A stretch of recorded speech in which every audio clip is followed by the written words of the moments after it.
Navy put up a good fight. Of course they did. It's Earth. Better late than never. How about you show some respect, Romeo? Just saying, Dutch. They missed one. No. They left it for us.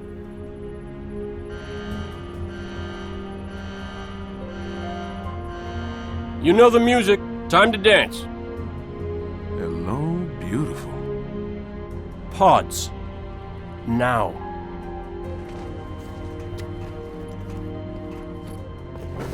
Replacements? This many years into the war? Who isn't? At least they listen. To me. And they're not gonna like what they hear.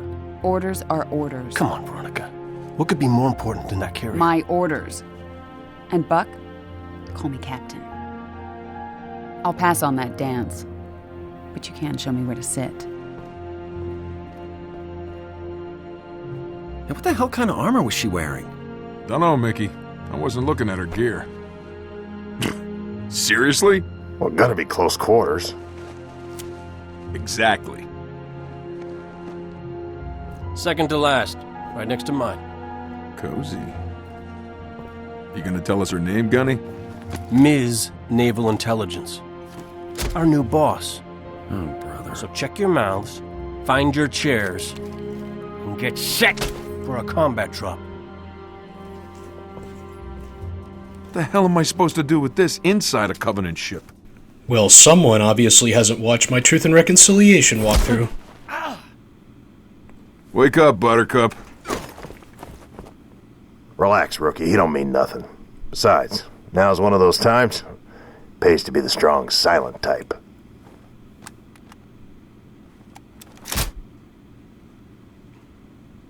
Alright, but in all seriousness, welcome back to my third Let's Play series, Halo ODST. Halo 3 ODST specifically. Latest intel reports Covenant troops are massing beneath the carrier. They're pulling back? Why? Not gonna find out way up here. We are dropping into hell, troopers! Time to go, pair! Just briefly saying hi, because it's going to be a lot of talking in this first part.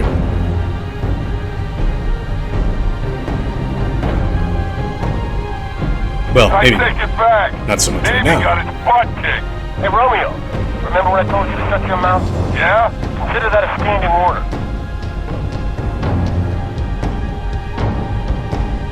Captain, 15 clicks off the deck. Stand by to adjust trajectory. On my mark. What'd she just say? Mark. We're way off course. We're heading exactly where I need to go. But we're gonna miss the carrier. Radiation! Covenant just set off a nuke? No, the carrier's going to jump. It's a subspace rupture. You need to... EMP, losing power. They popped their chutes. We're going in hard.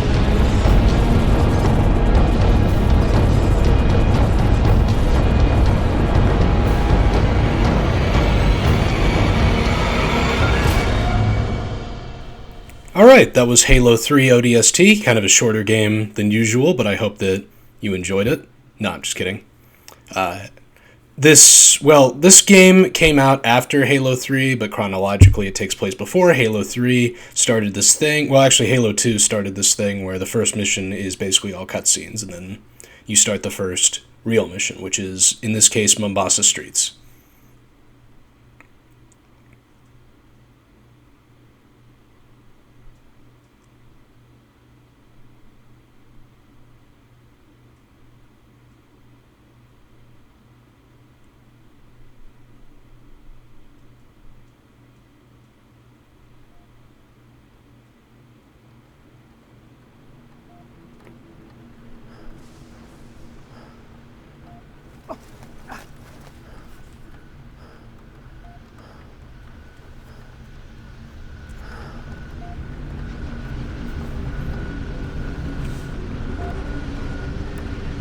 Alright, so the first time that you ever start a game on a profile, you need to go through this little tutorial, even if you're playing on Legendary, which, as you just saw, I am.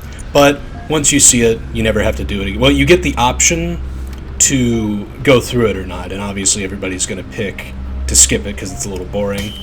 But I figured I'd show it off just this once. We of course, this is the first game we are not playing as the Master Chief. We are playing as an ODST named the Rookie. By the way, if you skip the tutorial, it starts you with the lid of your pod blowing off and then jumping down. Alright, so as we're playing as an ODST, there are some differences between playing as Master Chief. Halo 2 and 3, Master Chief specifically, first of all. Or your money back. Anyway. First of all, health packs are back. They were taken out of Halo 2, and also they are not in Halo 3. This game has a weird combination. Well, it has a combination of shields, which are called stamina, but they're basically shields. And health. Halo 1 era health is how it works. The ODST is a lot tankier than even Halo 3 Master Chief, but there are some downsides. For instance, you might notice immediately your movement speed is slower.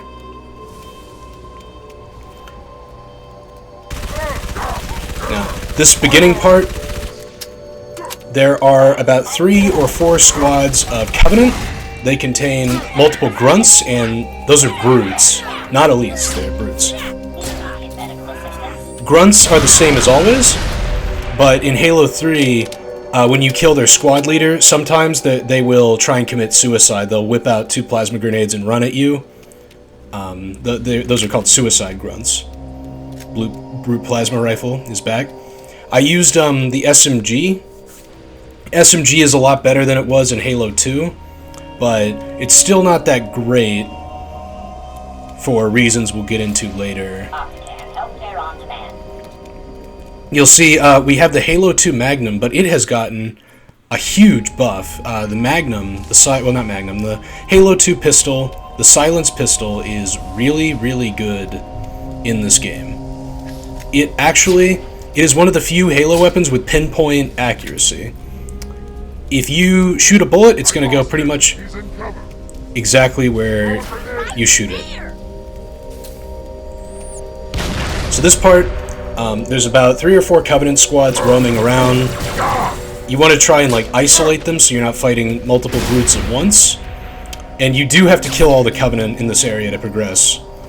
The mission structure in this game is a bit different than what you might be used to, but we'll get to that.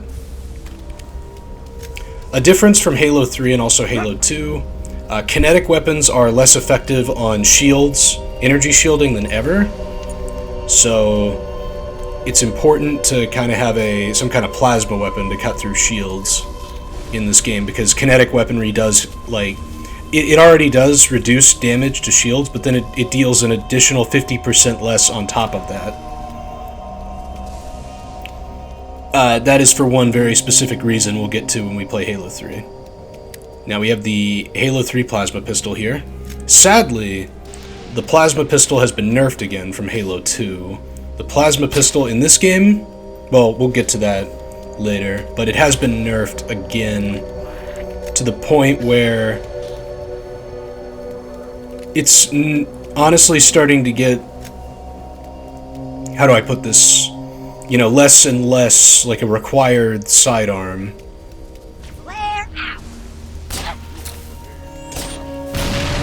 One thing you might notice, it might be a little hard, but so to kind of portray the lack of superhuman reflexes, ODSTs, in this game, enemy projectiles move faster, which makes being close quarters a lot more dangerous than it would be. You move slower and enemy projectiles move faster, which means it's hard to dodge enemies up close. Now, as you see there, the main nerf to the plasma pistol in Halo 3 and ODST is that when you hold the overcharge, it actually drains the battery, so you can't just hold down the overcharge forever like you could in Halo 1 and 2. Yeah, see how the battery's going down? It's still quite good, but the tracking isn't quite as overpowered, and it does have that battery drain effect, so the plasma pistol is a lot weaker in most ways than it was in Halo 1 and even in Halo 2.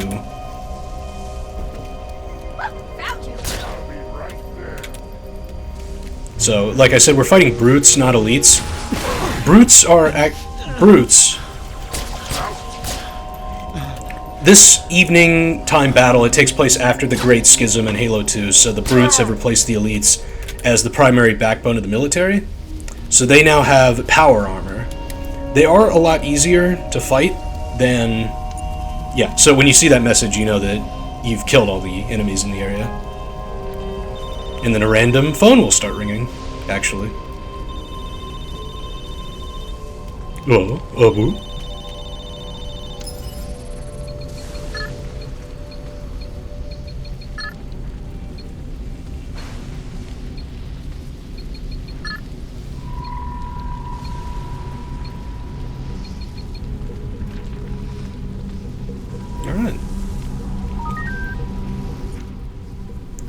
So now, oh, this is strange, we have a map.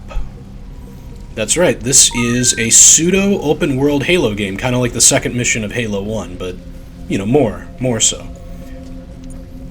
This first part, this first level is very blocked off, it's very linear, you can't really, there's not really much of a point to exploring, but that will change very shortly. They keep it on rails for this tutorial segment, more or less. Yeah, so we, as the rookie, are trying to piece together what happened during the day before, because as you saw, this takes place 6 hours after that initial prepare to drop intro. Basically, the way the structure of this game works is the rookie will explore New Mombasa, and then you'll play a daytime level with one of his ODST squad mates, and then you'll go back to the rookie and explore more of this open kind of hub world area. It's very unique, very cool. There's more to it than that, but that's the basic gist for now. I never use that intel thing, to be honest. It's not very helpful, so you can just ignore this part, really. Now, here we have audio logs. You know, once again, I will be showing them off. In this game, they're a lot more important to Legendary difficulty, because they actually... Collecting audio logs actually rewards you with special power weapons and things, and other cooler rewards later. I would recommend... Well, the way that it works, once you collect the audio logs, the, reward caches, the weapon caches that they open up, stay open for the rest of the game, so I'd recommend, you know, use this walkthrough, find them, and then you never have to worry about them ever again on any future playthrough of this game on Legendary.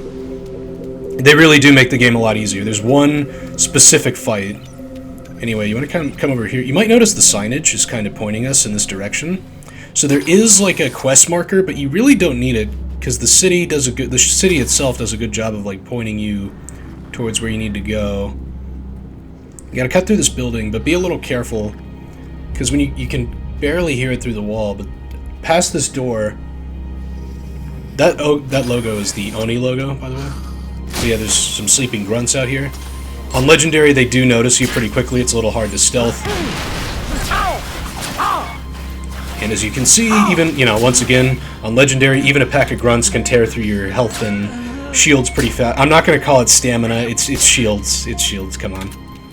But yeah, as you can see, the Silence Magnum is quite useful, and I keep bringing up the silence thing because in the rookie segments, these nighttime segments, there's kind of an emphasis on stealth. In that initial part, you do have to fight all the enemies, and it's hard to sneak past them here, but for the most part, you can skip a lot of encounters, and you're encouraged to, because the primary weapons, your starting weapons, the pistol and the SMG, they're both silenced.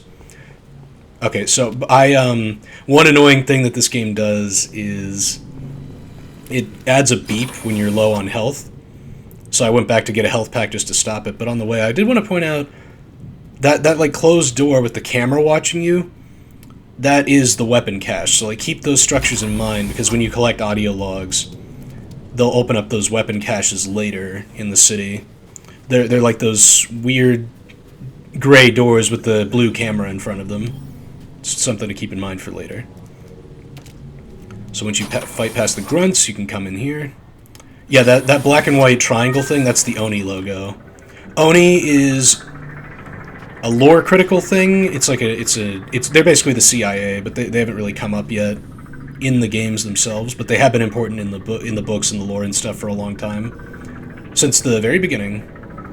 Now, when you get close to the beacon, the game stops like pointing you towards it, and you do kind of have to search the area and find it yourself, but whenever the screen gets all blue and you start hearing that weird warbly noise, you are pretty close.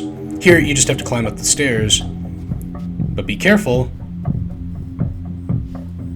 because in one of the doors,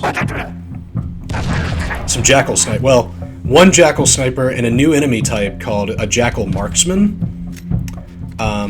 Jackal marksmen are jackals that hold carbines, basically.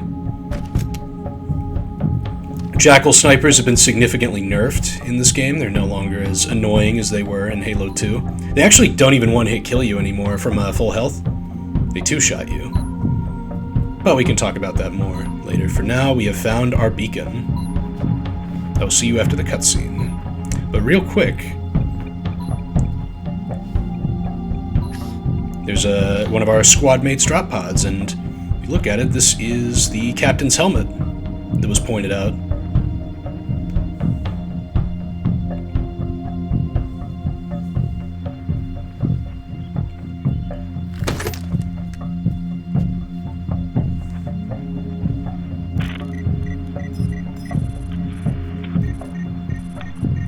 Tell us her name, Gunny? Ms. Naval Intelligence. Our new boss. So check your mouths, find your chairs, and get set for a combat drop. But alright, like I said, the structure is you do a nighttime investigation as the rookie, and then in the daytime you play as one of his squad members that has gone missing. So no bonus footage this time, really. But I did want to point out, in that cutscene in Prepare to Drop, you'll see it with an arrow that I'll point out. It's in between the ship and the elevator. You can just barely make out in amber clad, following the Prophet of Regret ship into the portal from Halo 2. So to be clear, this game takes place in between the level Metropolis the end of the level Metropolis in Halo 2 and the start of Halo 3 is when this game takes place. But I will see you all next time for episode 2, where we do a daytime level. Hope to see you there. Oh, and I hope you like my new microphone as well.